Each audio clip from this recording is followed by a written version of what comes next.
ஓடக்கூடியான ஸ்தோத்திரமும் கனமும் மகிமையும் உண்டாகட்டும். கர்த்தருக்கு கோடி ஸ்தோத்திரம். பாஸ்டர் ஜான் சரவணனுக்காக கர்த்தருக்கு ஸ்தோத்திரம். பாஸ்டர் சாமுவேலுக்காக ஸ்தோத்திரம். சரி, இந்த நாளில் கூட ஏசாயா தீர்க்கதரிசியின் புஸ்தகம் முதல் அதிகாரம் 1வது வசனத்திலிருந்து 4வது வசனம் வரைக்கும் பாஸ்டர் ஜான் சரவணன் வாசிப்பாரு. ஏசாயா முதல் அதிகாரம் 3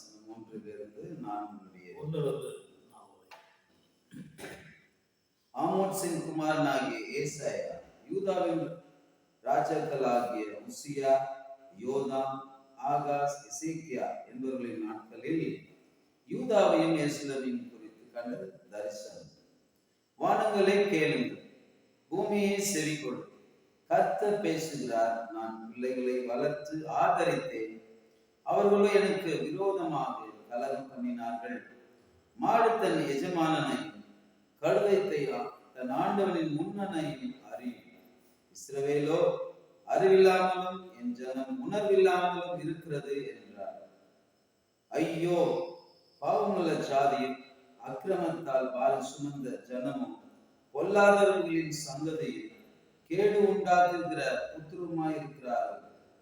கர்த்தரை விட்டு இஸ்ரவேலின் பரிசுத்தருக்கு கோபம் உண்டாக்கி பின்வாங்கி போனார்கள். ஸ்தோத்திரம், கர்த்தருக்கு ஸ்தோத்திரம்.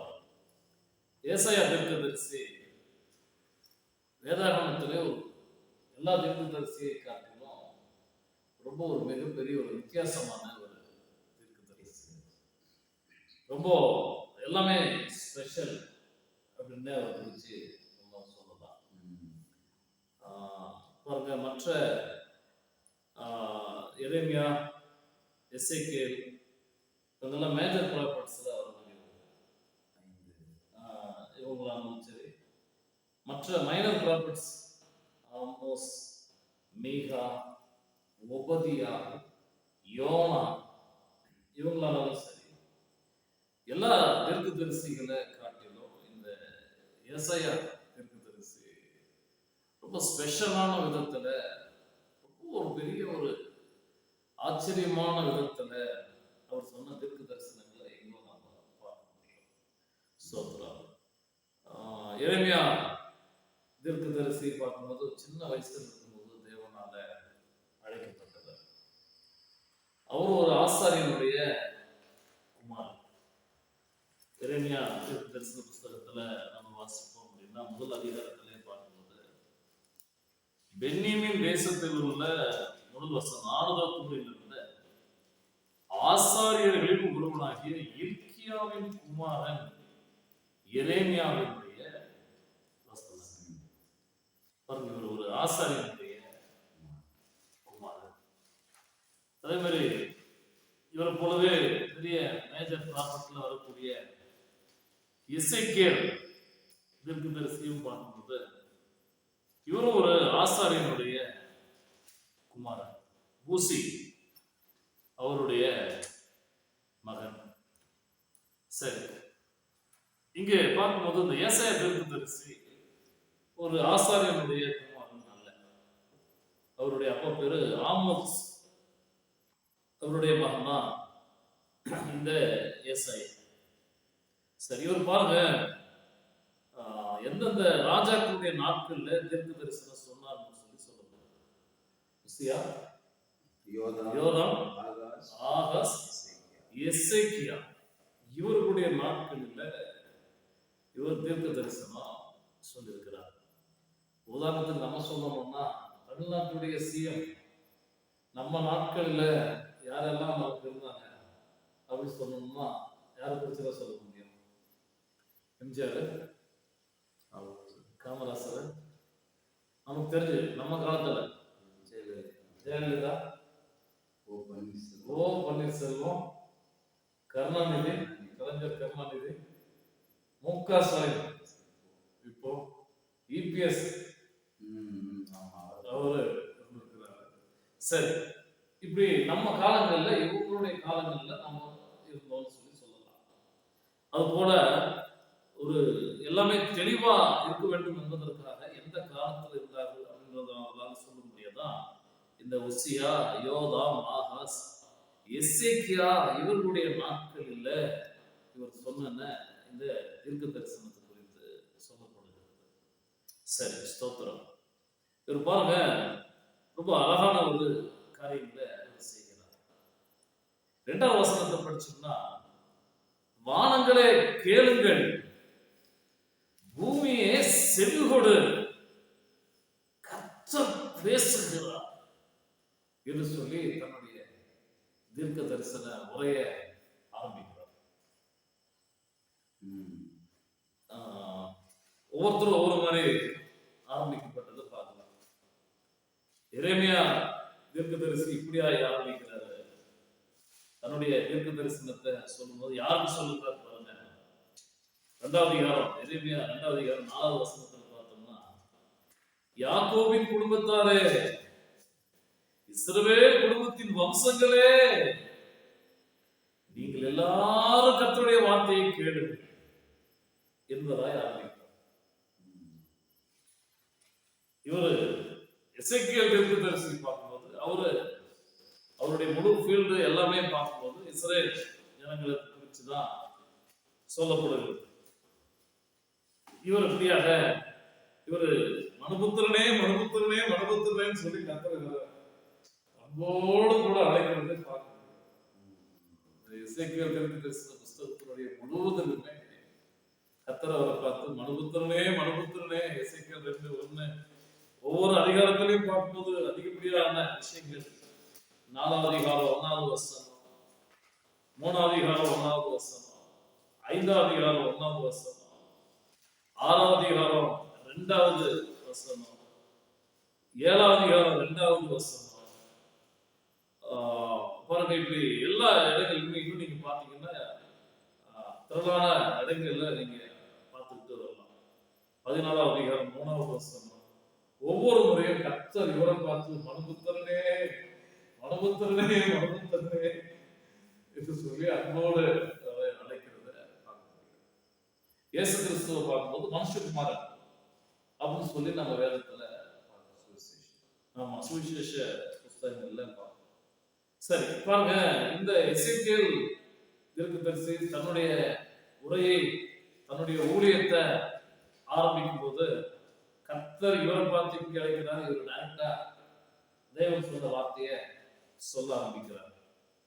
நமக்கு எல்லாருக்கும் தெரிந்த யோவான் ஸ்நானகன், பழைய ஏற்பாட்டினுடைய கடைசி தீர்க்கதரிசின்னு சொல்லக்கூடிய யோவான் ஸ்நானகன் தன்னுடைய பிரசங்கத்தை, தன்னுடைய வார்த்தையை ஆரம்பிக்கும் போது மத்தேயு 3:2 மனம் திரும்புங்கள், பரலோகராஜ்யம் சமீபத்திருக்கிறது என்று பிரசங்கம். அந்த இரட்சகராகிய இயேசு கிறிஸ்து தன்னுடைய ஊழியத்தை ஆரம்பிக்கும் பொழுதும் மத்தேயு சுவிசேஷம் 4வது அதிகாரம் 17 அப்படியே வாசிக்கிறோம். அது முதல் இயேசு கிறிஸ்து மனம் திரும்புங்கள், பரலோகராஜ்யம் சமீபத்திருக்கிறது என்று பிரசங்கிக்க தொடங்கினார். ஸ்தோத்திரம். சரி, இப்படி எல்லாம் ஒவ்வொருத்தரும் ஒவ்வொரு மாதிரியான முறையை ஆரம்பிக்கிறத பார்க்க முடியும். ஆனா இவர் ரொம்ப ஒரு வித்தியாசமான ஒரு மனுஷன். நம்ம ஆரம்பத்துல நம்ம பார்த்தோம், இவர் ஒரு ஸ்பெஷல், இவர் ரொம்ப வித்தியாசமான ஒரு தீர்க்கதரிசி. இவரோட ஸ்பீச்சும் வித்தியாசமா தான் இருக்கும். ஒரு விஷயத்த கொடுக்கக்கூடிய அந்த பிரசன்டேஷன் இருக்கு, ரொம்ப அருமையான விதத்துல பிரசன்டேஷன் பண்ணிருக்காரு. கொடுக்கிற செய்தியை, கர்த்தர் கொடுக்கிற செய்தியை அதை அழகுபடுத்தி என்ன சொல்லணும்னா வார்த்தையின் அழகு மெழுகேற்றி என்ன சொல்லணும்னா இன்னும் அலங்காரம் இன்னும் அலங்காரம் இன்னும் அலங்காரம் இன்னும் அலங்காரப்படுத்தி அதை கேட்டா ஒவ்வொரு விஷயமும் ஆச்சரியமா மற்ற தீர்க்கதரிசிகள் சொன்னது காட்டிலும் முழு வேதாகமத்துல எல்லாருமே பேசியிருக்கிறாங்க, எல்லாருமே சொல்லியிருக்கிறாங்க, எல்லாருமே எழுதியிருக்கிறாங்க.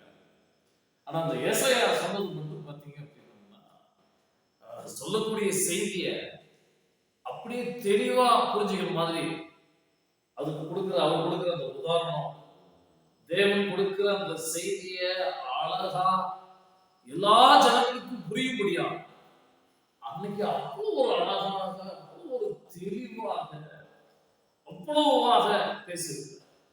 பாருங்க, இவங்க எல்லாம் மனம் திரும்பணும்னு பேசுறாங்க.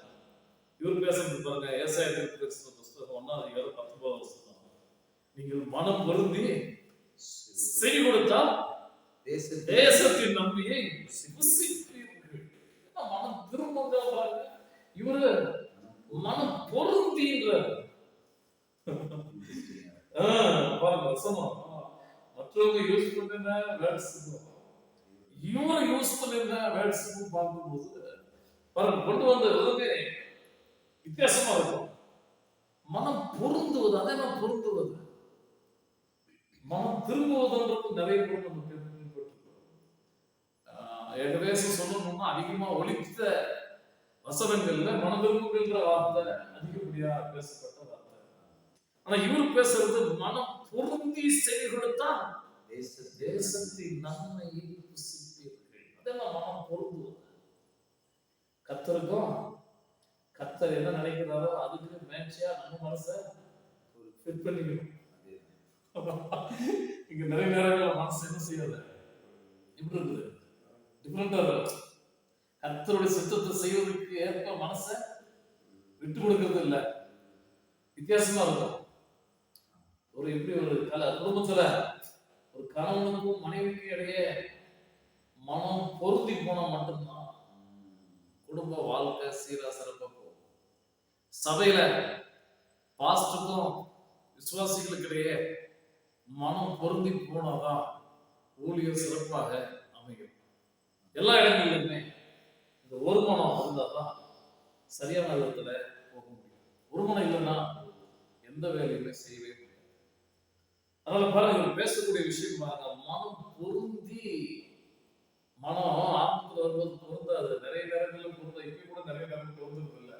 ஆனா மனசை எதை செஞ்சுக்கணும், பொருந்த வச்சுக்கணும். எப்படி கர்த்தர் என்ன நினைக்கிறாரோ அதுக்கு தன்னை விட்டு கொடுத்து, தன்னை ஒப்பு கொடுத்து, நான் தேவ சித்தத்தை செய்ய முடியா, என்னை வாழ்க்கையை முழுசு ஒப்பு கொடுக்கிறேன், தேவனுடைய தீர்மானத்தை நிறைவேற்ற முடியா என்ன ஒப்பு கொடுக்கிறேன். இப்படி இதான் மனம் பொருந்துவது. தேவனுக்கு நமக்கு ஃபிட்டிங், சரியான ஜாடிக்கு ஏற்ற மோடி. அருமையான விஷயத்தை பேசிட்டீங்க. ஜாடிக்கு ஏற்ற மோடி பொருந்தணும். உட்காரணும், பார்க்கறதுக்கு அழகா இல்லைன்னா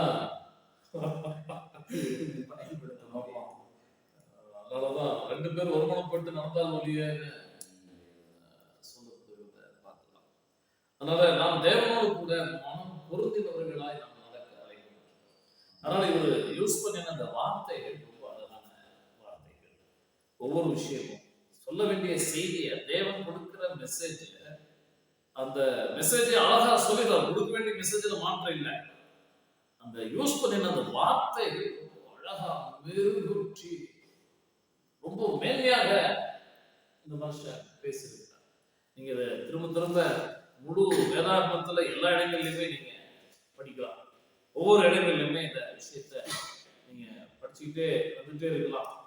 கொடுக்கப்பட்ட செய்தி ஏசாயா 2ஆம் அதிகாரத்தினுடைய செய்தி பார்க்கும்போது, ஆலயம் என்ன செய்யப்படும், கடைசி நாட்கள்ல என்ன நடக்கப்படும், கடைசி நாட்கள்ல 2 ஏசாயா 2:2 கர்த்தருடைய ஆலயமாகிய பர்வதங்களின் கொடுமுடிகள் ஸ்தாபிக்கப்பட்டு மலைகளுக்கு மேலாய் உயர்த்தப்படும், எல்லா ஜாதிகளும் அதற்கு ஓடி வருவார். ஸ்தோத்திரம். பாருங்களேன், இங்க சொல்லப்பட்ட விஷயம் என்ன செய்தி, என்ன சொல்லப்படுது, கர்த்தருடைய ஆலயம் அங்க கட்டப்படும் போது அங்க என்ன நடக்கிற விஷயம் தான்.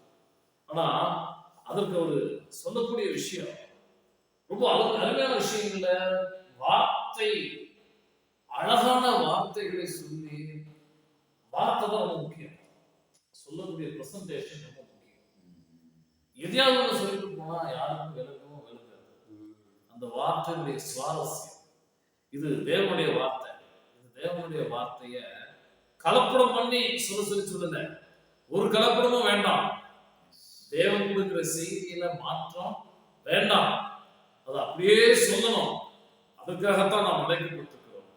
ஆனா அதோடு கூட ஏதாவது இன்னும் கூட தப்பா இதையும் சேர்த்து சொல்லல. கொடுக்கக்கூடிய பிரசன்டேஷன் எல்லாருக்கும் புரியணும். கிருபை கொடுக்கிற இயேசு கிறிஸ்துவனுடைய வாயிலிருந்து குறிப்பிட்ட வார்த்தை கிருபை உள்ள வார்த்தை. உப்பால சாரம் என்பதாய் காணப்பட்டது. பவுல் பேசின வார்த்தை அப்படியா இருக்கு. அதனால நம்முடைய வாயிலிருந்து புறப்படக்கூடிய வார்த்தையும் தெளிவாக தெளிவாக சொல்ல வேண்டிய விதத்துல, சொல்லக்கூடிய அழகான விதத்துல சொல்ல வேண்டும். கடிந்து கொள்ளுதலை கூட அப்படிதான் சொல்லியிருக்கிறார். அதனால இங்க கொடுக்கப்பட்ட செய்தி 2வது அதிகாரத்துல ஆலயம் இங்க கட்டப்படும், ஜனங்க ஓடி வரும். அதற்கு அவர் கொடுத்திருக்கிறது பார்த்தீங்கன்னா ரொம்ப ஒரு அழகான விதத்துல நீங்க சொல்லப்பட்டதெல்லாம் பார்க்க முடியும். அதனால அவர் கொடுத்திருக்கிற ஒவ்வொன்றும் ஒரு பழையற்பாட்டு பரிசுத்தவான் இந்த மாதிரி வேதத்தை வியாக்கியானம் பண்ண முடியுமா அப்படின்றது மாதிரி ரொம்ப யோசனையா இருக்கு. எல்லாமே ஆமா நிறைய விஷயங்களை அழகுபடுத்தி இவர் பேசுனதை நம்ம பார்க்க முடியும். அதனால இந்த தீர்க்கன் இதெல்லாம் எப்படி வருது? தேவ சமூகத்துல காத்திருப்பதுனால வர முடியும். இவங்களெல்லாம் தேவ சமூகத்துல இரவும் பகலும் காத்திருந்தது. இந்த ஏசாயா தன்னுடைய காரியங்கள் எல்லாம் பல வருடங்கள், பல நாட்கள் தேவ சமூகத்துல தனியாக தேவனோடு கூட தன்னுடைய வாழ்க்கை முழுவதுமாக ஒப்பு கொடுத்தவர்களா அன்னைக்கு காத்திருந்தவர்கள். நீங்க நிறைய பேர் தீர்க்க தரிசனம் சொல்றேன்னு போறாங்க. தீர்க்க தரிசனம் சொல்றது நல்லது. கர்த்தருடைய வார்த்தையா சொல்ல வேண்டும். இவங்க எல்லாம் தேவ சமூகத்தில் விழுந்து கிடந்தவர்கள்.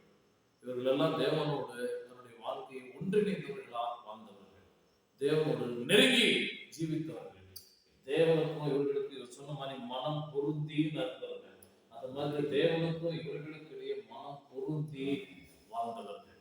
வித்தியாசமாக ஓடல, தேவனை விட்டு விலகி ஓடல, தேவ சித்தத்துக்கு மாறா எதிர்த்து நிற்கல. இவர்கள் வாழ்க்கையெல்லாம் தேவனோடு கூட ஒருங்கிணைந்த வாழ்க்கை, தேவ சித்தத்தை செய்யக்கூடிய வாழ்க்கை, தேவனுக்கும் இவர்களுக்கு இடையே நல்ல உறவு இருந்தது, தேவ சித்தத்தை செய்யக்கூடியவர்களாக மாறினார்கள். அதனால அவங்க சொன்ன தீர்க்க தரிசனம் எஃபெக்டிவா இருந்தது. அவங்க சொல்லின கர்த்தருடைய வார்த்தைகள் ஒரு பெரிய மாற்றத்தை, ஒரு பெரிய தாக்கத்தை ஏற்படுத்துகிறது. நீங்க நிறைய நேரங்கள் தீர்க்க தரிசனம் சொல்வதை காட்டிலும் நான் சொல்லக்கூடிய தேவனோடு கூட சரியான விதத்தில் நடப்பது மேன்மை, தேவ சித்தத்தை செய்வதே. இதெல்லாம் செய்துட்டு தீர்க்க தரிசனம் சொல்லும் போது அங்க ஒரு பெரிய எஃபெக்ட் காணப்படும், அங்க ஒரு பெரிய மாற்றம், ஆசீர்வாதமும் கூட. அதுதான் நம்ம அழைப்பு. அதனால இன்னும் நான் சொல்லணும்னா ஊழியத்தை காட்டிலும் நம்முடைய வாழ்க்கை முக்கியம். தேவனோடு கூட நடக்கிற உறவு நமக்கு மிக மிக அவசியமான விஷயம். அதனால தேவனோடு கூட நல்ல உறவுல நாம் நடப்பது நம் வாழ்க்கையுடைய மிகப்பெரிய பிரதானமான காரியம். சரி, ஆண்டவருக்கு ஸ்தோத்திரம். பாருங்களேன், இந்த மனுஷன் தன்னுடைய முதல் வார்த்தையை பார்க்கும்போது ஒரு வித்தியாசமான விதத்துல பேசுகிறார். 2வது வசனம் பார்க்கும்போது, வானங்களே கேளுங்கள், பூமியை செவிகொடு, கர்த்தர் பேசுகிறார். நம்ம சொன்ன பார்த்தோம்ல, இவரு எதுவுமே ஆரம்பிக்கும் போது யாக்கோபின் வம்சத்தாரே, இஸ்ரவேல் குடும்பத்தாரே கேளுங்கள்ன்றது. யார் பார்த்து சொல்றாரு? அவர் சொல்ற தீர்க்க தரிசனம் யாருக்கு? இஸ்ரவேல் ஜனங்களுக்கு. இவர் சொல்றது அதான். முதல் வசனம் யூதாவை எருசலேமை குறித்து கண்ட தரிசனம். ஓகே, ஆனா இவர் யாரை கூப்பிடுறாரு? அவர் யாரை கூப்பிடுறாரு?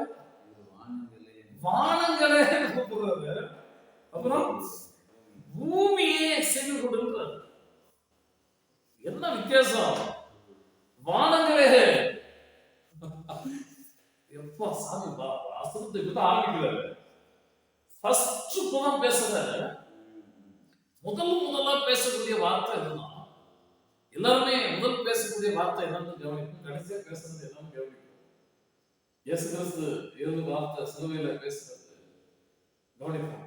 எல்லாருடைய கடைசி வார்த்தை முக்கியம், கவனிக்கும். யாக்கோபு தன் பிள்ளைகளை பற்றியில என்ன கடைசியா பேசினார், கொடுத்த ஆசீர்வாதம் என்ன? மோசே தன்னுடைய கடைசியான காரியங்கள் என்னென்ன ஜனங்களுக்கு பிளஸ் பண்ணி எப்படியாக சொன்னார். இதெல்லாம் ரொம்ப மிக முக்கியமான விஷயம். பாருங்க, இவருடைய ஆரம்பம் பயங்கரமான விஷயம். இவர் பேசுறது பாருங்க, யாக்கோபின் குடும்பத்தாரே, இஸ்ரவேல் வம்சத்தாரே ஆரம்பிக்கிறது. எசேக்கியேல் இடத்துல பார்க்கும்போது அதே விஷயம். அவருடைய ஊழியம் எல்லாமே நீ வேற எங்கேயும் அனுப்பல, நான் இவங்க கிட்ட தான் அவனை அனுப்புகிறேன் அப்படின்னு பேசு. பாருங்க, அவங்க ஃபீல்டு இஸ்ரவேல் ஜனங்கள் தான், யூதா ஜனங்கள் தான், இஸ்ரவேலுடைய குடும்பத்தான். சரி, இவர் பாருங்க ஆரம்பிக்கும் போது அப்படி ஆரம்பிக்கிறார்.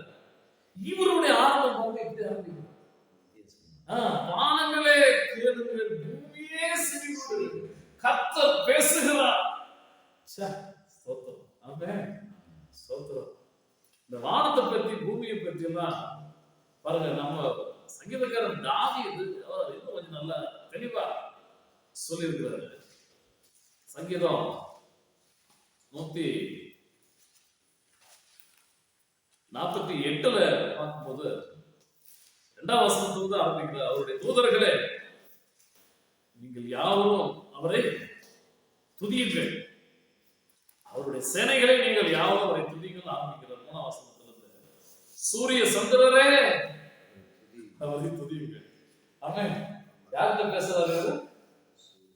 இவர் ஒரு வித்தியாசமானவர். இவர், என் ஆத்மாவே நீ கர்த்தரை ஸ்தோத்திரி, என் முழு உள்ளமே நீ கர்த்தருடைய பரிசுத்த நாமத்தை ஸ்தோத்திரி, என் ஆத்மாவே நீ கர்த்தரை ஸ்தோத்திரி, அவர் செய்த சகல உபகாரத்தையும்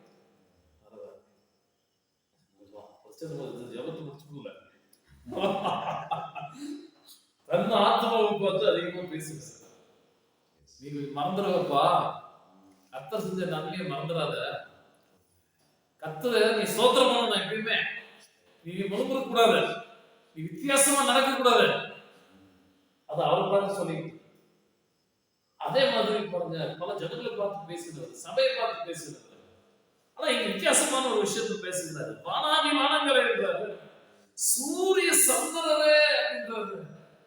சூரிய சந்திரரே அவரை துதியுங்கள், பிரகாசம் உள்ள சகல நட்சத்திரங்களே. அப்புறம் 4ஆம் வசனம், வானாதி வானங்களே அவரை துதியுங்கள், ஆகாய மண்டலத்தின் மேலுள்ள தண்ணீர்களே அவரை துதியுங்கள். ஸ்தோத்திரம். அவைகள் கர்த்தரின் நாமத்தை துதிக்க கடவுளால் கட்டளையிட அவைகள் எல்லாம் சிருஷ்டிக்கப்பட்டது. கடைசி 7வது, பூமியில் உள்ளவைகளே எல்லாத்தையும் சகலத்தையும் பார்த்து பேசுகிறார். பூமியில என்ன நடக்குது அப்பா சொல்ல முடியுமா? பூமியில என்னென்னலாம் நடந்திருக்கிறது எல்லாத்தையும் பார்த்து பேசுகிறார். கர்த்தரை துதியுங்கள். அக்கினியே, கல்மலையே, உறைந்த மலையை, மூடு பனியே, அவர் சொற்படி செய்யும் பெருங்காற்று, மலைகளே, சகல மேடுகளே, கனி மரங்களே, சகல கீழர்களே, காட்டு மிருகங்களே, சகல நாட்டு மிருகங்களே, ஊரும் பிராணிகளே, இறகுள்ள பறவைகளே, பூமியின் ராஜாக்களே, வாலிபரே, கன்னிகைகளே, எல்லாரையும் பார்த்து சொல்றது கர்த்தரை துதியுங்கள். சொல்லிட்டு என்ன விஷயத்தை தெரியுமா? எவ்வளவு ஒரு கொண்டாட்டம், எவ்வளவு கொண்டாட்டம், என்ன விஷயம்? ஏன் எல்லாரையும் பார்த்து கர்த்தரை துதி துதி துதி துதிட்டு இருக்கிறாரு? என்ன விஷயம்? 14வது வசனம், அவர் தம்முடைய பரிசுத்தவான்கள் யாவருக்கும் தம்மை சேர்ந்த ஜனமாகிய இஸ்ரவேல் புத்திரருக்கு கொண்டாட்டமாக தம்முடைய ஜனத்திற்கு ஒரு கொம்பை உயர்த்தினார். ஹல்லேலூயா. கர்த்தருக்கு ஸ்தோத்திரம். ஒரு கொம்பை உயர்த்தினார். கர்த்தருக்கு ஸ்தோத்திரம். அந்த கொம்பு யாரு? இயேசு கிறிஸ்து. ஆமென். ஹல்லேலூயா. கர்த்தருக்கு ஸ்தோத்திரம். இதெல்லாம் தான் சொல்றாரு, எல்லாத்தையும் பார்த்து சொல்றாரு. இவரு ரொம்ப உற்சாகம் ஆயிட்டாரு.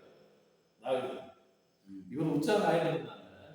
இவரால் மற்ற அங்கீகரிக்கல, வானத்தை கூப்பிடுறாரு சப்போர்ட்டுக்கு, இப்ப பூமியை கூப்பிடுறாரு, அப்புறம் பூமியில் உள்ளவைகள் எல்லாத்தையும் கூப்பிடுறாரு, அக்கினியை கூப்பிடுறாரு.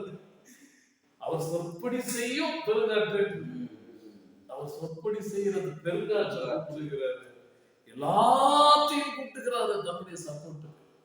ஏமே அதனாலதான் சொல்றதா, நீங்கள் எல்லாரும் சேர்ந்து என்னோட கூட கர்த்தரை மகிமைப்படுத்துங்கள், நாம் ஒருமித்து அவர் நாமத்தை உயர்த்துவோமாக. இவரு ரொம்ப உற்சாகம் ஆயிட்டார். சத்தியம் தெரிஞ்சிருச்சு, ஆண்டவருக்கு ஸ்தோத்திரம். ஒரு தீர்க்க தரிசனமா ஒரு விஷயத்தை தெரிஞ்சுக்கிட்டார். என்ன விஷயம்? ஆண்டவருக்கு ஸ்தோத்திரம். தம்முடைய பரிசுத்தவான்கள் யாவருக்கும் தம்மை சேர்ந்த ஜனமாகிய இஸ்ரவேல் புத்திரருக்கு கொண்டாட்டமாக தம்முடைய ஜனத்திற்கு ஒரு கொம்பை உயர்த்தினார் தேவன். ஸ்தோத்திரம். ஆமென். ஹல்லேலூயா. ஹல்லேலூயா. கர்த்தருக்கு ஸ்தோத்திரம். அந்த கொம்புதான் இரட்சகராகிய இயேசு கிறிஸ்து. கர்த்தருக்கு ஸ்தோத்திரம். அந்த அந்த கொம்பு இயேசு கிறிஸ்துவா இருப்பதனால ஆண்டவருக்கு ஸ்தோத்திரம். நம்ம எல்லாரும் இன்னும் கொண்டாட வேண்டும். நம்முடைய வாழ்க்கை ஏதோ ஒரு நாள் கொண்டாட்டம் கிடையாது, ஏதோ ஒரு கிறிஸ்துமஸ் கொண்டாட்டம் இல்லை. ஆண்டவருக்கு ஸ்தோத்திரம். அல்லது நியூ இயர் கொண்டாட்டம் அல்ல. ஆண்டவருக்கு ஸ்தோத்திரம். இன்னும் இன்னைக்கு நிறைய நேரங்கள்ல நிறைய ஜனங்க போய் மதுபான கடையில கொண்டாடுறாங்க, விபச்சார வீதியில அது ஒரு பெரிய கொண்டாட்டமா நினைக்கிறோம். போதை பொருட்களை பயன்படுத்துறது கொண்டாட்டமா நினைக்கிறோம். அதெல்லாமே ஒரு நாள் அழிஞ்சிடும். அதெல்லாம் கொஞ்சம் நேரம், சும்மா கொஞ்சம் நேரம், கொஞ்சம் காலம். ஆண்டவருக்கு ஸ்தோத்திரம். இயேசு கிறிஸ்து ஆண்டவருக்கு ஸ்தோத்திரம் நம்மோட கூட இருக்கிறார். இயேசு கிறிஸ்துவை தேவன் உயர்த்தினார். இயேசு கிறிஸ்துவை கல்வாரி சிலுவையில அறையப்படும்படியாய் தேவன் அவரை அனுப்பினார். அந்த இயேசு கிறிஸ்து திரும்ப எல்லாவற்றையும் ஜெயித்து உயிரோடு கூட எழுந்தார். இதுதான் இயேசு கிறிஸ்து தான் நமக்கு கொண்டாட்டம். ஆமென். இயேசுதான் நமக்கு கொண்டாட்டம். அதனால ஐயா உற்சாகம் அடைஞ்சிட்டாரு. உற்சாகம் அடைச்சிட்டு இருந்தாங்க. எல்லாத்தையும் கூப்பிடுறாரு, வாங்க வாங்க வாங்க வாங்க. இதுக்கு என்ன பண்ணணும்? வந்து கர்த்தரை துதிக்கணும். ஆமென். ஹல்லேலூயா. ஆண்டவருக்கு ஸ்தோத்திரம். பாருங்கள, இந்த மாதிரி இருந்த மனுஷன் தான் இவர். ஆண்டவருக்கு ஸ்தோத்திரம். ஒருவேளை அந்த காலத்துல அதிகப்படியா வாசிக்கப்பட்டது சங்கீதம். இன்னைக்கும் அதிகமா நிறைய பேர் சங்கீதத்தை மட்டும் வாசிக்கிறாங்க. சங்கீதத்தை மட்டும் வாசிக்க வேண்டாம், முழு வேதாகமத்தையும் வாசிக்கணும். முழு வேதத்தையும் பிரியமா இருக்கணும். எல்லா புக்கும் மேலேயும் பிரியமா நம்ம பார்க்கணும். ஆமென். ஸ்தோத்திரம். ஆனா அன்னைக்கு ஏசாயாவுக்கு அவங்க நாட்கள்ல பார்க்கும்போது கொஞ்சம் தான் அந்த பஞ்சாகமம், அப்புறம் சங்கீதம், ஸ்தோத்திரம், இந்த மாதிரியான விஷயங்கள் தான் அன்னைக்கு இருந்தது. ஒருவேளை இவர் பாடுறதை பார்த்துட்டு இவருக்கும் உற்சாகம் ஆயிட்டு, ஓ கர்த்தர் நம்மள தெரிஞ்சுக்கிட்டாரு அப்படின்ற உற்சாகத்துல இவரும் ஒருவேளை என்ன செஞ்சிருக்கலாம், வானத்தை கூப்பிடுறாரு, பூமியை பார்த்து செவி கொடுக்க சொல்றாரு. அவர் துதிக்கிறதுல பேசுறாரு. அவர் ஃபீல்டு துதியே தாவீதுடைய ஃபீல்டு. ஆமென். இங்க பாருங்க, இவர் தன்னுடைய ஃபீல்டு சொல்றாரு, கர்த்தர் பேசுகிறார். ஆமென். வானங்களே கேளுங்கள், பூமியே செவி கொடு. என் ஃபீல்டு என்ன தெரியுமா? கர்த்தர் சொன்ன வார்த்தைய கேட்டு நான் சொல்ல முடியாது. ஆமென். கர்த்தர் பேசுகிறார். ஆமென். ஒரு தீர்க்கதரிசனுடைய ஃபீல்டு என்ன? தீர்க்கதரிசனுடைய வேலை என்ன? அவன் கர்த்தருடைய வாய். ஆமென். ஆண்டவருக்கு ஸ்தோத்திரம். கர்த்தர் பேசக்கூடிய வார்த்தைய கவனமா கேட்டு ஆண்டவருக்கு ஸ்தோத்திரம் சொல்லக்கூடிய அவர் கர்த்தராகிய ஆண்டவர் என் செவியை திறந்தார். நான் எதிர்க்கவும் இல்லை, நான் பின்வாங்கவும் இல்லை. ஸ்தோத்திரம். ஆண்டவருக்கு கோடி ஸ்தோத்திரம். கர்த்தருக்கு ஸ்தோத்திரம். இஸ்ரவேல் நீ என் தாசன், நான் உன்னில் மகிமைப்படுவேன். இதெல்லாம் ஏசாயாவுக்கு சொல்லப்பட்ட காரியம், ஏசாயாவுக்காகவே சொல்லப்பட்ட காரியம். ஆண்டவருக்கு ஸ்தோத்திரம். இப்படியாக தேவன் பாருங்க, ஆண்டவருக்கு ஸ்தோத்திரம் பேசி இருக்கிறத பார்க்கலாம். அவங்க இவர் ஃபீல்டு என்ன? கர்த்தர் பேசுகிறார். நம்ம எந்த ஃபீல்டுல எந்த விதமான ஊழியத்தை தேவன் கொடுத்து நம்ம நம்பி வச்சிருந்தாலும் எல்லாமே தேவனுடைய காரியம். எல்லா விதத்திலையும் நாம் கொண்டாட வேண்டும். நீங்க நிறைய பேருக்கு அவங்கவுங்க செய்யற ஊழியம் அவங்களுக்கு பிடிக்கிறது, அவங்க ஊழியம் அவங்களுக்கு தேவன் கொடுத்து ஊழியம் பிடிக்கிறது. அது பல சாப்பு போக்குகளை சொல்லுவாங்க. இதுக்கு இந்த மாதிரியான ஊழியம், நான் ஒரு கிராம ஊழியத்தை மாட்டிக்கிட்டேன் அப்படின்னு. இன்னும் பார்க்கும்போது நகர்ப்புறத்தில் இருக்கிற ஊழியர்களுக்கு பார்க்கும்போது அவங்க வித்தியாசம் இன்னும் சொல்றது பார்க்கணும். சின்ன இடமா மாட்டிச்சு அப்படின்னு போவாங்க. இன்னும் பார்க்கும்போது ஒரு ஜப ஊழியத்தை செஞ்சுட்டு இருக்கிறவங்க பார்க்கும்போது எவ்வளோ நேரம் உட்காந்துருக்கு, வித்தியாசமா இருக்கிற அப்படின்ற மாதிரி யோசிக்கிறாங்க. இன்னும் சுவிசேஷம் சொல்றவங்க அவங்க வேற மாதிரி நினைக்கிறாங்க. இவங்க பாஸ்டர் பார்க்கலாம், பாஸ்டர் சுவிசேஷத்தை பார்க்கலாம். கர்த்தர் நமக்கு கொடுத்த ஊழியத்தை ஊக்கமா உற்சாகமா செய்யணும், அதை கொண்டாட வேண்டும். அது தேவன் எனக்கு கொடுத்த மாபெரும் கிருபை. ஏமே ஆண்டவருக்கு ஸ்தோத்திரம். அவனவன் தன் பாரத்தை சுமப்பான். அவனவனுக்கு கர்த்தர் என்ன காரியத்தை கொடுத்தாரோ அதை செய்யும்படியாக நாம் அழைக்கப்பட்டிருக்கோம்.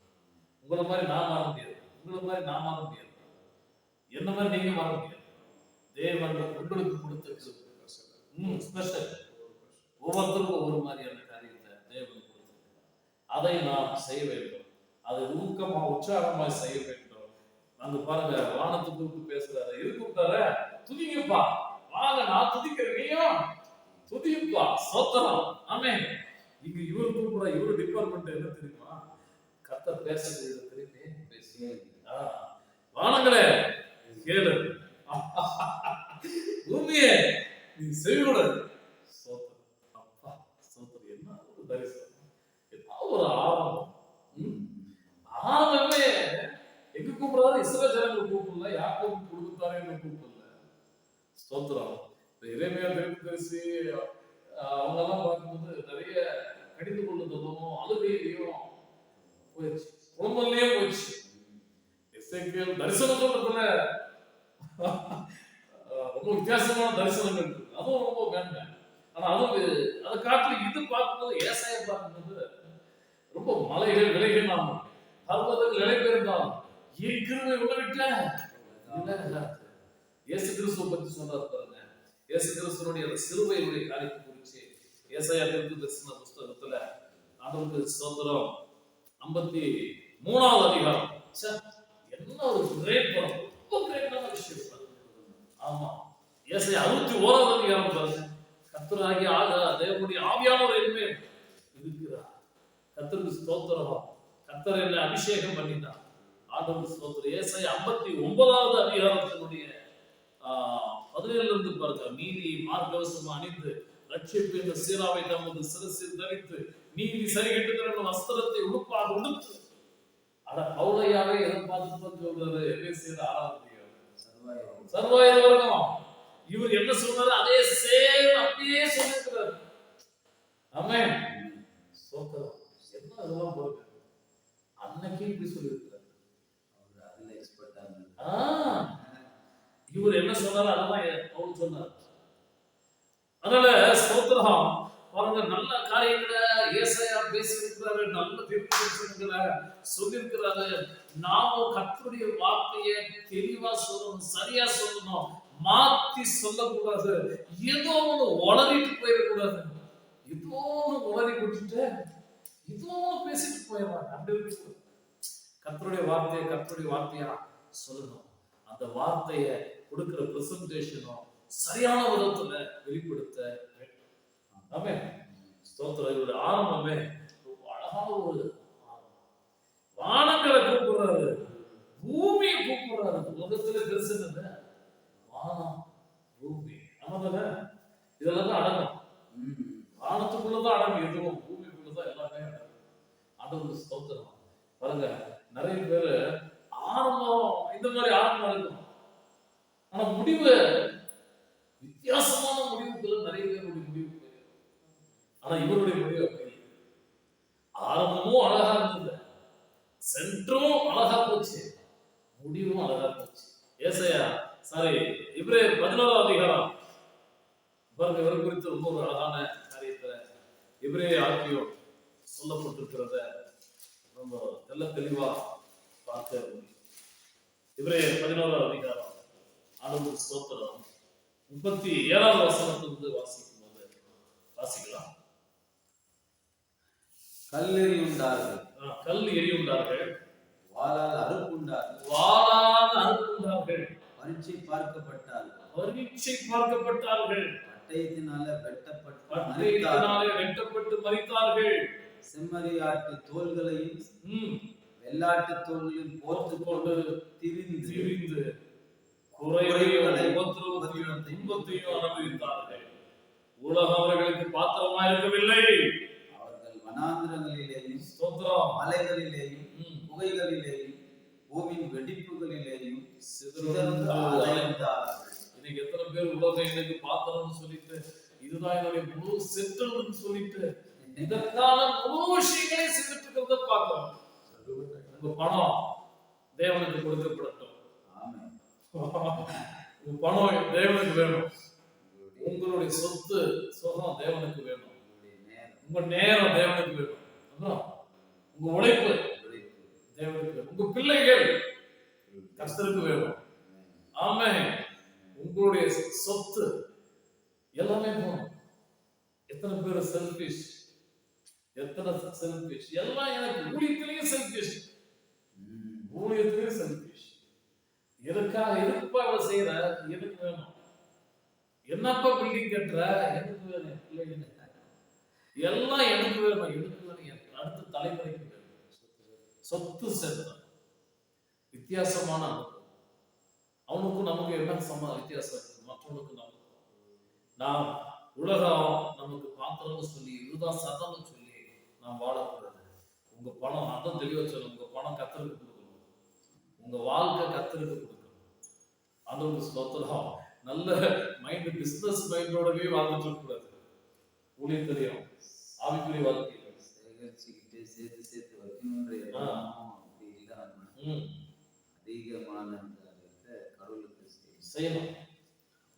அதற்காக இது ஆசீர்வதிக்கிறார்ன்ற ஒரு உணர்வு அது அதிகமா லாபமா இருக்கிறதுனால நாம இதுல இன்னும் செழிப்போம், இன்னும் நம்ம பெரிய லாபம் எண்ணத்தை வளர்த்துக்க கூடாது. அது இல்லாம தேவனுடைய ராஜ்யத்தினுடைய கட்டுமானத்துக்காக செலவு செய்யும். பணம் மட்டும் இல்ல, எல்லாமே தேவன் நமக்கு கொடுத்த விசுவாசிகளும், தேவன் நமக்கு கொடுத்த பிள்ளைகள், தேவன் நமக்கு கொடுத்த எல்லா கிருபைகள், எல்லா தாளங்களும், எல்லா டேலண்ட்ஸ், நம்மகிட்ட இருக்கிற டேலண்ட்ஸ், நம்முடைய எல்லா நேரங்களும், நம்முடைய எல்லா காலங்களும் கர்த்தருக்கு வேண்டும். ஆமென். இப்படி வாழ்ந்தவர் தான் 37 வசனத்துல வாரால் அறுப்புண்டார்கள். அந்த மனுஷனை ஒரு மரம் பொந்துல இவர் உள்ள தள்ளி, அன்னைக்கு மரம் இருக்கக்கூடிய ரம்பம் வால் அதை வச்சு அப்படியே அறுத்துருக்காங்க. சோத்திரம். கடைசி நேரத்தை கூட விட்டுருக்கலாம், என்னை விட்டுரு, நான் இன்னும் கொஞ்ச நாள் வாழணும், நான் இன்னும் கொஞ்ச நாள் இந்த உலகத்தை அனுபவிக்கிறேன், விட்டுரு அப்படி உடையலாம். அப்ப கூட வரல, அப்படியே அறுக்க அறுக்க அறுக்க அறுக்க எப்படி போயிருக்கு பாருங்க. முதல்ல அந்த மரத்தை அறுத்ததுக்கு வந்து அப்படியே இங்க அறுத்துருக்கு, அப்பா வலிக்குது, ரத்தம் வருது, விட்டுரு அப்படின்னு ஓடி இருக்கலாம் போல. தன்னை விட்டு கொடுத்த மனிதன். ஆனா ஆரம்பத்துல பேசின அதே பேச்சு தான் கடைசியா இருக்குது. ஆமென். ஸ்டார்டிங்ல எப்படி நடந்துக்கிட்டாரா இவர் பார்த்த, ஏன்னா இப்படி பேசியிருக்காரு யோசிக்கிற மாதிரி இருக்கலாம். வானத்தை கூப்பிடுறாரு, பூமியை கூப்பிடுறாரு, நான் கர்த்தருடைய வார்த்தையை நான் சொல்ல போறேன், நீ எனக்கு கேளுப்பா, செவி கொடுப்பா. ஆமென். பூமியை நீ செவி கொடு, வானமே நீ கேளு அப்படிங்கிறாங்க. ஸ்தோத்திரம். ஆரம்பம் துணிச்சலான ஒரு விஷயம், பேச்சு, தைரியமான பேச்சு, ரொம்ப துணிச்சல். அதே மாதிரி தான் அன்னைக்கு எப்படி அதே தைரியம், அதே துணிச்சல், அதே அர்ப்பணிப்பு, கர்த்தருடைய வார்த்தையை நான் சொல்லுகிறேன் ஒரு கம்பீரம், கர்த்தருடைய வார்த்தையை நான் சொல்லக்கூடிய ஒரு பெரிய மகிழ்ச்சி, ஹாப்பி, சாகும்போது அப்படியே இருந்துச்சு. அவ்வளவு சொல்றாங்க, நான் எப்போ வெட்கப்பட்டு போறேன், எப்பொழுது எப்பொழுது எப்பொழுதும் பிலிப்பியருக்கு சொல்லும் போது சொல்றாங்க, நான் வெட்கப்பட்டு போறேன் எப்பொழுதும். அப்ப இருந்தது மாதிரி இப்பயும் என்னைக்கும் அந்த மாதிரியான ஒரு வாழ்க்கையை நம்ம ஆண்டவருக்கு ஸ்தோத்திரம். அதனால ஏதோ ஒண்ணு பண்றான், ஏதோ ஒண்ணு செய்யறன்ற மாதிரி ஸ்டார்டிங்கும் ஆரம்பமும் அழகா இருந்தது, வார்த்தையும் அழகா இருந்தது, வாழ்க்கையினுடைய காரியங்களும் அழகா இருந்தது, கடைசியும் அழகா இருந்தது. நல்ல போராட்டத்தை போராடி ஸ்தோத்திரம், பெரிய ஜெயத்தை ஸ்தோத்திரம், கர்த்தருக்கு கோடி ஸ்தோத்திரம். அதனால நம்ம தரிசனம் ரெண்டாவதா நம்ம பேசணும்னா, தரிசனம் பெரிய பிக்கஸ்டான தரிசனமா இருக்கும். ஒருவர் சொன்னார், கேட்டேன், எட்டி பிடிக்க முடியாத அளவுக்கு நம்முடைய தரிசனம் இருக்கும் அப்படின்னு சொல்றாரு. எட்டி பிடிக்க முடியாது, ஓடி பிடிக்கவே முடியாத மாதிரியான விஷயங்கள் இருக்கும் அப்படின்றாரு. நான் கேட்டு ரொம்ப ஆச்சரியமா, எட்டி பிடிக்க முடியாத அளவுக்கு ஓடி, இதான் தரிசனம், பிடிச்ச கூடாது அந்த மாதிரி இல்லை. ஒரு தரிசனம் ஆணும், பிக்கஸ்ட் பூமி, அவங்களெல்லாம் கூப்பிடுறாரு, வானங்களே கேளு, பூமியே செவி கொடு. ஸ்தோத்திரம். தரிசனம் ஒரு சின்ன விஷயத்துல ஆரம்பிச்சு நீங்க நிறைய நேரங்களில் முடிக்காம போயிடும். ஏமாற்றத்தோடைய முடிச்சுட்டு போவது கிறிஸ்தவ வாழ்க்கை அல்ல. நான் இதை நினைச்சேன், அதை நினைச்சேன், இதை செய்யல அல்ல. தேவனுடைய சித்தத்தை அறிந்து, அதான் மனம் பொருந்து, தேவனுடைய விருப்பத்தை அறிந்திருக்கிறார். அதாவது நம்ம நினைக்கிறது எல்லாம் தரிசனம் கிடையாது, நம்ம ஆசைப்படுறது எல்லாம் தரிசனம் கிடையாது. நமக்கு பல விஷயங்களை யோசிச்சு வச்சிருப்போம், அல்லது நம்மளே ஒரு விஷயத்தை எடுத்து பேப்பர் எடுத்து பேனா எடுத்து ஒரு பிளான் பண்ணி வச்சிருந்திருப்போம். அது கிடையாது. நாம் யோசிச்சு வச்சிருந்திருப்போம், அது கிடையாது. ஸ்தோத்திரம்.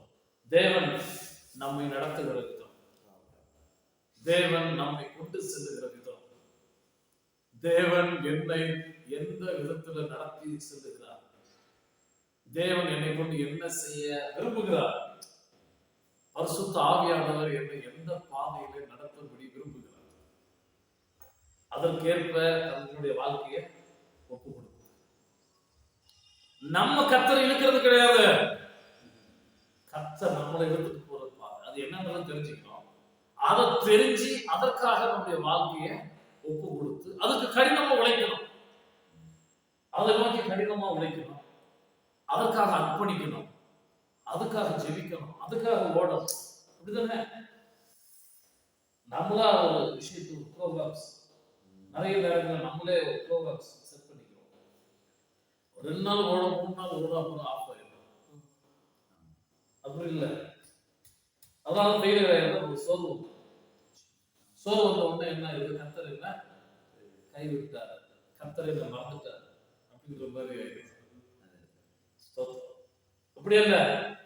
தேவன் என்னை எப்படியாய் நடத்த விரும்புகிறார், தேவன் என்னை கொண்டு என்ன காரியங்களை செய்ய விரும்புகிறார், தேவன் என்னை கொண்டு என்ன காரியத்தை செய்ய விரும்புகிறார், நான் அதற்கு எப்படியாக என்னை ஒப்புக் கொடுக்க வேண்டும், நான் அதற்கு என்ன எப்படியாய் மாற்றிக்கொள்ள வேண்டும், நான் அதற்காக என்னை எந்த விதத்தில் இன்னும் எப்படி நான் அர்ப்பணிக்க தேவை, இன்னும் எந்த விதத்தில் என்ன நான் வளர்த்துக் கொள்ள வேண்டும், இன்னும் நான் எப்படியாய் கற்றுக்கொள்ள வேண்டும், இன்னும் நான் எப்படியா உபவாசிக்க வேண்டும், இந்த தரிசனத்தை நிறைவேற்றுவதற்கு நான் இன்னும் எப்படி உபவாசம் தேவை, இன்னும் எப்படி விழிப்பு தேவை, இந்த விஷயங்களும் நிறைவேற்றுவதற்கான சேகாரம் பண்ண வேண்டிய விஷயங்கள் எப்படி நான் பண்ண வேண்டும், இதுக்கு வேண்டிய பணத்துக்கான விஷயத்த எப்படி ஆயத்தப்படுத்த வேண்டும், இந்த விஷயத்தை நிறைவேற்றுவதற்கான காரியத்துக்கு வேண்டிய பணத்தை தேவைகளை நிறைவேற்றிக் கொள்வதற்கு எவ்விதத்துல செய்ய வேண்டும், இது எல்லாமே தேவன் கொடுக்கக்கூடிய விஷயத்தை நோக்கி போகும்போது இதுதான் என்னுடைய விஷயம் என்று சொல்லி போகும். இவர் பேச்சு ஆரம்பமே வானங்களை கூப்பிடுகிறார். ஏமே வானங்களே கேளுங்க, பூமியே செவிகொடு, கர்த்தர் பேசுகிறார். கர்த்தராக பேசினா கேட்கிறோம். ஏமே கர்த்தர் பேசினா வேற இடம் தேவை, யாரும் நினைக்க முடியாது. கர்த்தர் கிரியை செய்யும்போது, கர்த்தர் பேசும்போது யாரும் நினைக்க முடியாது. கர்த்தருடைய வார்த்தைக்கு அவ்வளவு வல்லமை உண்டு, கர்த்தருடைய வார்த்தைக்கு அவ்வளவு மகத்துவமான ஒரு காரியம் உண்டு.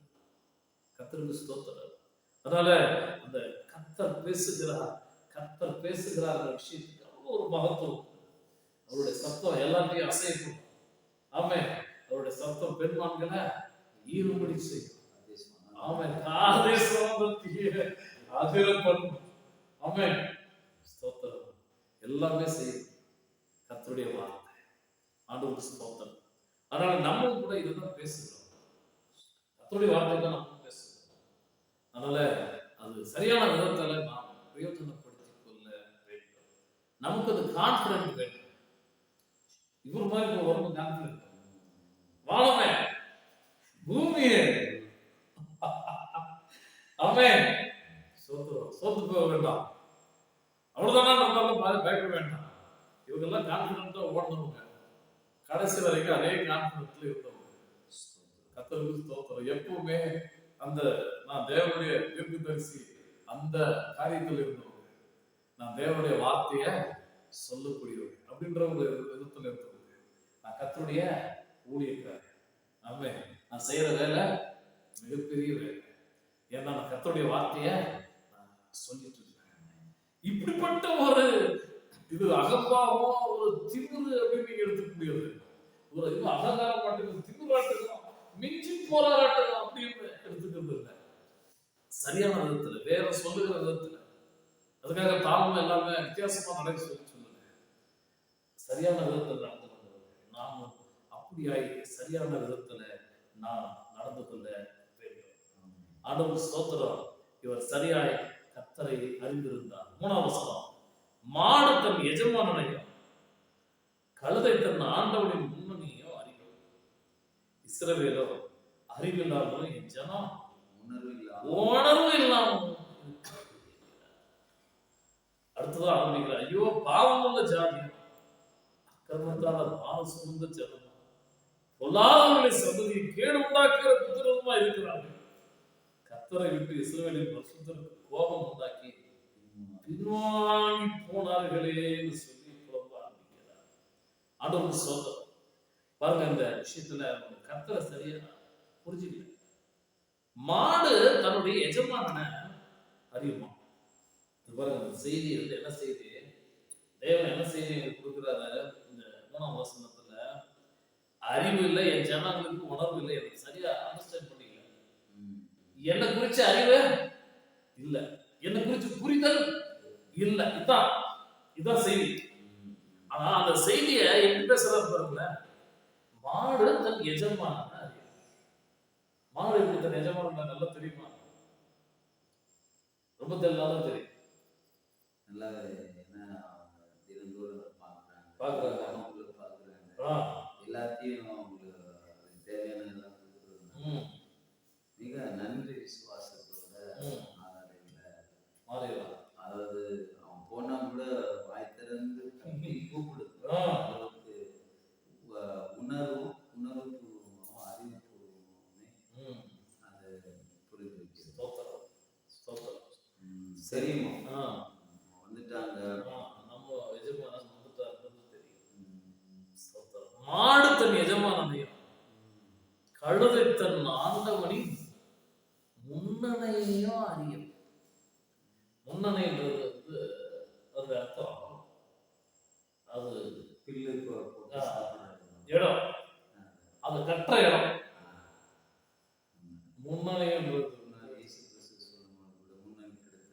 கரெக்ட். இயேசு கிறிஸ்துவ அந்த பிறந்த உடனே அவரை அந்த இடத்துல தான் போய் முன்னணியில பிறப்பினார்கள். முன்னணியில என்னது? அந்த இடம் பில்லு போடுற இடம். அதாவது கழுதைக்கு அன்னைக்கு உள்ளூர் டிராவல் எல்லாத்துக்கும் இன்னைக்கு எப்படி எல்லாமே பல வண்டிகளை யூஸ் பண்றோம், அன்னைக்கு முழுமையா அன்னைக்கு இருந்தது அந்த கழுதை தான். அதாவது எல்லாத்துக்கும் எல்லா இடங்களிலுமே இந்த மாதிரியான கழுதை கட்டுற ஒரு இடம் இருக்கும். பில்லு போட்டு வைக்கக்கூடிய இடம் இருக்கும். அதுதான் அதனுடைய இடம். இயேசு கிறிஸ்துவுக்கு இடம் இல்லாம சத்திரத்துல இடம் இல்லாம கடைசி அந்த இடத்துல கொண்டு போய் வச்சதை பார்க்கலாம். ஸ்தோத்திரம். சரி, முன்னணியும் அப்படின்னா அர்த்தம் வந்து வித்தியாசமான வேற வித்தியாசமான போதும் ஆரம்பத்தில் நினைச்சிருக்கோம். சிலர் இப்படியே சொன்னாங்க, இந்த மணிப்பூர்ல எல்லாம் பார்க்கும்போது குழந்தைய இப்படி கட்டி எடுத்துட்டு போவாங்கன்னா சொல்லுது இப்படி வித்தியாசமா. நம்ம ஊர்ல குழந்தை தூக்கி போறது இல்லை, இப்படி அந்த மாதிரி கட்டி அப்படின்ற மாதிரி நிறைய பேர் நினைச்சிட்டு இருக்காங்க. இல்ல, அது அதெல்லாம் கிடையாது. முன்னணின்றது அந்த இடம் வந்து அந்த கழுதை பில்லு போட்டு அதை கட்டி வைக்கிற இடம். அந்த இடம் வந்து கழுதைக்கு தெளிவா தெரியும், இது என்னுடைய இடமா, இது ஏன் இடமான்றது தெரியும். கழுதைக்கெல்லாம் கூட அது தெரியுது, மாடுக்கெல்லாம் கூட இது தெரியுது. இப்படி சொல்றாரு ஏசாயா. ஆமென். ஸ்தோத்திரம். செய்தி என்ன? இவங்களுக்கு உணர்வு இல்லை, இவங்களுக்கு அறிவு இல்லை. யார் சொல்றாரு? இஸ்ரவேல் ஜனங்களை பார்த்து தேவன் கொடுத்த வார்த்தை. ஆனா ஆண்டவருக்கு ஸ்தோத்திரம். இதுக்கான உதாரணத்தை பார்த்தீங்கன்னா எப்படி இருக்குல்ல, இவர் சொல்லக்கூடிய விஷயம் எப்படி இருக்கு பாருங்க. அந்த பிரசன்டேஷனும் அந்த கொடுத்த வியாக்கியானமும் ரொம்ப அழகா பேசுது. ஆமென். ஸ்தோத்திரம். ஆவிக்கேற்ற ஆவிக்குரிய இணைச்சு தெளிவா, ரொம்ப தெளிவா எல்லாருக்கும் புரியுற மாதிரி எடுத்துக்காட்டு மிக பொருத்தமாக ஏதோ ஒன்று பேசுறேன். ஸ்தோத்திரம். அந்த ஜனங்களுக்கு அது புரியும். அந்த மாதிரியான நல்ல விஷயங்களை ஆண்டவருக்கு ஸ்தோத்திரம் அன்னைக்கு சொல்லப்பட்டதை பார்க்கலாம். மாடு தன் எஜமானனையும் கழுதை தன் ஆண்டோடைய முன்னணியும் அறியும். இஸ்ரவேலோ அறிவில்லாமல் என் ஜனம் உணர்வு இல்லாமலும் இவங்க என்ன சரியா என்ன புரிஞ்சிக்கலையாப்பா, என்ன புரிஞ்சிக்காம போயிட்டாங்களேப்பா அப்படின்னு சொல்லிதான் அங்க சொல்லப்படுறத. சரி, ஆண்டவர் சோதனை இவர் சொன்ன அந்த விஷயத்துக்கும் ஏதாவது நிறைவேறிச்சா? வானங்களை கூட்டார்கள் முதல்ல பேசினாரு அவர் தரிசனம். வானங்களே கேளுங்கள், பூமியே செவிகொடுங்க. அவர் சொன்ன அதே மாதிரி வானங்கள் கேட்டுச்சா? பூமி செவி கொடுத்துச்சா? அவருடைய எல்லை தான் இஸ்ரவேலுக்கு மட்டும்தான் அவருடைய எல்லை. பாருங்க, ஒரு கட்டத்தில் அவர் சோர்ந்து போயிருக்காரு. ஏசாயா 49வது அதிகாரம். ஸ்தோத்திரம். கர்த்தர் அவரை பார்த்து சொல்றாரு, 3ஆம் வசனம் படிச்சாரு, படிக்கல. அவர் என்னை நோக்கி, என் தாசன் இஸ்ரவேலே, நான் உன்னில் மகிமைப்படுவேன் என்றார். அவர் ரொம்ப சோர்ந்து போய் ஒரு மாதிரி உட்கார்ந்து இருக்கிறார். கர்த்தர் பேசுறாரு, நீ என் தாசன் இஸ்ரவேலே, நான் உன்னை மகிமைப்படுவேன் அப்படின்றாரு. சரி, இவன் சொல்றாரு, அதற்கு நான் விருதாவாய் உழைக்கிறேன். உழைப்பெல்லாம் இருக்குது, வேஸ்ட் வேஸ்டா போற மாதிரி இருக்குது. வீணும் வியர்த்தமுமாய் என் பலனை செலவழிக்கிறேன். வீணும் வியர்த்தமாய் என்னுடைய முழு ஸ்ட்ரென்த் வீணா போற மாதிரி போச்சு சாமி. ஆகிலும் என் நியாயம் கர்த்தரிடத்திலும் என் பலன் என் தேவனிடத்திலும் இருக்கிறது என்று சொன்னேன். ஸ்தோத்திரம். ஆமென்.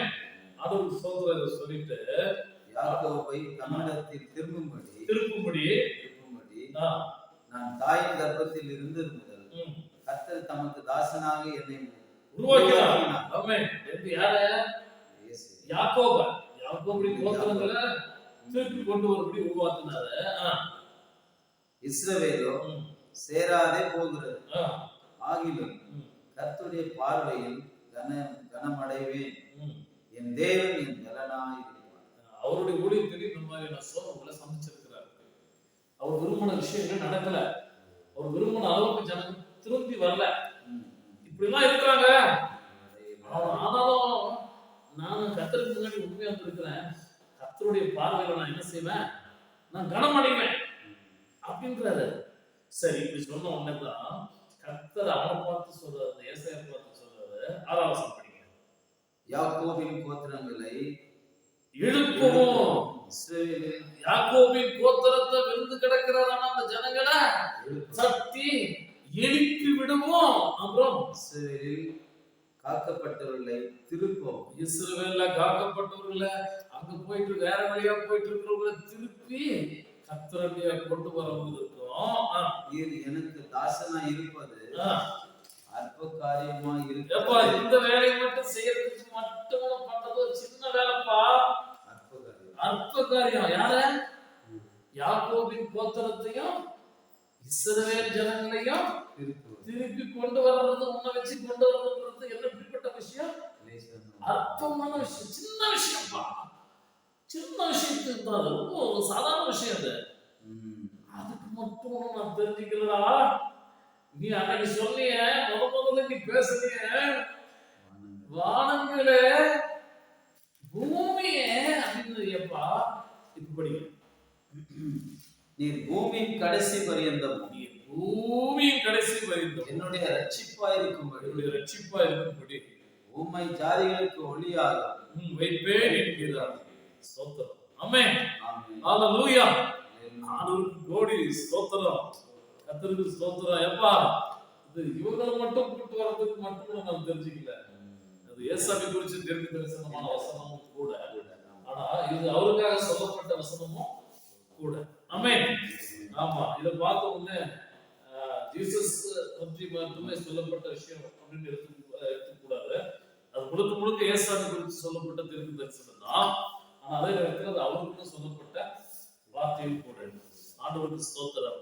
அதனால அடுத்ததான் பாருங்க, 11ஆம் வசனத்துல பார்க்கிறது, வானங்களே எவ்விரித்து பாடுங்கள் பூமியே கலிகூர் கலிகூர். இன்னொரு வார்த்தை புதுசா சேர்த்துக்கிட்டார். பர்வதங்களே கம்பீரமாய் கம்பீரமாய் முழங்குங்கள். கர்த்தர் தம்முடைய ஜனத்துக்கு ஆறுதல் செய்தார். சிறுமைப்பட்டிருக்கிற தம்முடையவர்கள் மேல் இரக்கமாய் இருப்பார். எழுதி ஆரம்பிச்சிட்டாரு. எங்க கர்த்தருடைய வார்த்தை வந்து என்கரேஜ் பண்ணிருச்சு. ஆமென். நான் செஞ்சுட்டு இருக்க ஊழியம் நான் வாழ்க்கை வேஸ்டா அப்பமா நடக்கும் அப்படி இப்படி சோர்ந்து போயிட்டு எதையோ பேசிட்டு இருக்காரு. கர்த்தர் சொல்றாரு, ஏப்பா என்ன நினைச்சிட்டு நீ அவங்க தெரிஞ்சுக்கிட்டுத வெறும் யாக்கோபு கோத்திரம் இஸ்ரவேலுடைய பிள்ளை கோத்திரம் இவங்களை மட்டும் எழுப்பிடுறது கிடையாது. இந்த பூமியின் கடைசி. ஆமே, நீ சொன்ன ஒண்ணு நான் பயன்படுத்த இதெல்லாம் அவருக்கு புரியல. அன்னைக்கு புரிஞ்சிருக்காரு என்ன விஷயம் ஏது விஷயம் தெரிஞ்சிருக்காரு. ஆனா இப்போ அவர் உயிரோட இருந்தாலும் தெரிஞ்சிருக்காரு. அல்லது பரலோகராஜ்யத்துல பின்னாடி வரும்போது அவருக்கு தெரியும். இந்த ஏசாயா சொன்ன கர்த்தருடைய வார்த்தையெல்லாம் இன்னைக்கு உபயோகமா இருக்கு. எல்லா வேதங்களுக்கு இதை படிச்சா அப்பா இன்னும் 30-40 அதிகாரத்துக்கு மேல படிச்சோம்னா என்ன வார்த்தை அதெல்லாம் இல்லையா? கர்த்தருக்கு ஸ்தோத்திரம். ஆமென். ஆண்டவருக்கு ஸ்தோத்திரம். இப்ப ஐயா மறுபடியும் உற்சாகமாயிட்டாரு. வானங்களே கெம்பீரித்து பாடுங்கள். தாவீதுடைய பாணிக்கு வந்துட்டாரு. ஆண்டவருக்கு ஸ்தோத்திரம். பூமியே கலிகூர். பர்வதங்களே கம்பீரமாய் முழங்குங்கள். ஆமென். கர்த்தர் தம்முடைய ஜனத்துக்கு ஆறுதல் செய்தார். கர்த்தருக்கு ஸ்தோத்திரம். இவ்வளவு தூரம் கர்த்தருடைய வார்த்தையை சொல்லிட்டு இருக்கு. அவருக்கு நோக்கி கர்த்தருடைய வார்த்தை வந்து உடனே ஆறுதல் அடைஞ்சிட்டாரு, சமாதானம் ஆயிட்டாரு, ஹாப்பி ஆயிட்டாரு, மகிழ்ச்சி ஆயிட்டாரு. நானும் பாடுற நீயும் பாடு. கர்த்தர் யாரை கூப்பிடுறாரு? மறுபடியும் சப்போர்ட்டுக்கு வானத்தை கூப்பிடுறாரு, பூமியை கூப்பிடுறாரு. ஆமென். ஸ்தோத்திரம். கர்த்தர் நல்லவர். ஆண்டவருக்கு ஸ்தோத்திரம். அதனால ஆண்டவருக்கு ஸ்தோத்திரம். நம்முடைய விஷயம் சின்ன விஷயமா இருக்கக்கூடாது, பெரிய விஷயமா இருக்கு. பெரிய காரியங்களை செய்யக்கூடியதா இருக்கு. ஆண்டவருக்கு ஸ்தோத்திரம். அதுக்காக நாமளே எதையாவது பேசிட்டு இருக்கோம். நடக்கவே இல்லை. கர்த்தருடைய சித்தத்துக்கு மாறாத விஷயத்த நம்ம சொல்லிக்கிட்டு செஞ்சுக்கிட்டு செய்ய போறேன் அப்படின்னு சொல்லிட்டு ஏதோ ஒண்ணு பேசிட்டு இருக்க கூடாது. கர்த்தர் சொல்லக்கூடிய விஷயம். ஆமென். கர்த்தர் நம்மை கொண்டு செய்யக்கூடிய விஷயம். தன்னுடைய வாழ்க்கையினுடைய ஊழியத்தை ஆரம்பிக்கும் போது என்ன பேசுறாரு அதெல்லாமே நடந்துச்சு. ஆமென். கர்த்தர் உறுதிப்படுத்துறாரு. எப்ப சோத்து போகாத, நீ தைரியமா இரு. உன்னை நான் தெரிஞ்சுக்கிட்டு சின்ன விஷயத்துக்கு கிடையாது. ஆமென். உன்னை கொண்டு நான் பெரிய காரியங்களை நான் செய்வேன். ஆமென். ஆண்டவருக்கு ஸ்தோத்திரம். அப்படியாக தேவன் இந்த மனிதனை ஆசீர்வதித்ததை பார்க்க முடியும். அதனால நாமும் கர்த்தரை சரியாய் புரிந்து கொள்வோம். நம்முடைய அழைப்பை சரியாய் புரிந்து கொள்வோம். தேவன் நம்மை நடத்துகிற விதத்தை சரியாய் புரிந்து கொள்வோம். தேவனுக்கு என்று நாம் நம்மை அர்ப்பணித்து இன்னும் தேவனுடைய வேலையை சீரும் சிறப்புமாக செய்வோம். தடபுடலான ஆரம்பம் நிறைய பேருக்கு உண்டு. ஆனா முடிக்கும் போது ஒன்றும் இல்லாம போயிட்டாங்க. அந்த மாதிரியான முடிவு நமக்கு வந்துருக்காங்க. சோத்திரம். ஒருவேளை நம்ம ஆரம்பம் துவக்கம் அர்த்தமா இருந்தாலும் அப்படி முடிவு சம்பூர்ணமா இருக்க வேண்டும். அதனால தரிசனத்தை நோக்கி ஓடுவோம். தேவனுடைய சித்தத்தை நோக்கி செய்யக்கூடிய அனுபவத்துல ஓடுவோம். சோர்ந்து போக வேண்டாம். தைரியமா இருப்போம். இன்னும் நாம் செய்ய வேண்டிய வேலைகள் ஏராளம் ஏராளம் உண்டு. இன்னும் பெரிய காரியங்களை கர்த்தருக்காக செய்வோம். கர்த்தர் நம்மை ஆசீர்வதிப்பார். ஆமென். ஆமென். அல்லேலூயா. அல்லேலூயா.